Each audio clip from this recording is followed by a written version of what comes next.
போறோம்னா நம்ம கையில என்ன இருக்குன்னு தெரியுதா? திருக்கத்துண்டு. நம்மள்ட்ட நிறைய சொந்தங்கள் திருக்கத்துண்டு வாங்கியிருந்தீங்க. நீங்க வாங்கினது போக மிச்சம் மீடியை தான் நீ குழம்பு ரெடி பண்ண போறோம். குழம்பு எல்லாமே ஒரே மாதிரியா இருக்கும். இதுல கொடுக்கக்கூடிய தகவல் தான் பலவிதமா இருக்கும். ஆனாலும் சில சொந்தங்கள் திருக்கத்துண்டை வாங்கிட்டு எப்படி சமைக்கணும் எப்படி கிளீன் பண்றதுன்னு கேட்டீங்க.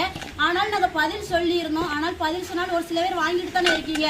ஆனால் வாங்கினாலே அதை எப்படி சமைக்கணும் கிளீன் பண்றது அப்படின்னு சொல்றது இந்த ஒரு வீடியோ போல முழுசா பார்க்க போறீங்க. முழுசா பார்த்து என்ஜாய் பண்ணுங்க சொந்தங்களை. இந்த திருக்கத்துண்டை போய் கழுவிட்டு வந்துட்டு அதை வீடியோ பதிவா எடுக்கல. ஏன் வீடியோ பதிவா எடுத்தோம்னா ரொம்பவே லென்த்தா போகும். அதனாலதான் கழுவுனதை இப்போ உங்க வாயின் வார்த்தையா சொல்ல போறேன். நம்ம திருக்கையை வந்து 6 தண்ணியில கழுவி இருக்கோங்க. நம்மள்ட்ட திருக்க வாங்கினீங்கன்னா ஒரு 6 தண்ணியில கழுவிக்கிறோங்க. இப்போ நான் கழுவும் போதே திருக்கையில உள்ள உப்பு போயிருச்சு சொந்தங்களே.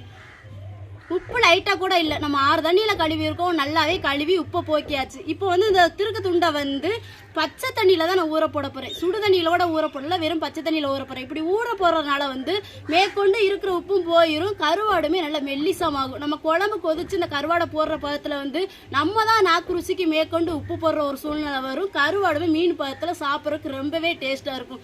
கருவாடை பொறுத்தளவுக்கு நம்ம கழுவுற விதத்துலையும் நம்ம வந்து ஊற போடுறதுலாம் இருக்குது சொந்தங்களே. இந்த வீடியோ பார்த்தீங்கன்னா முழுசாவே எந்த கருவாடா இருந்தாலும் நீங்க சமைச்சு சாப்பிட்டுருவீங்க.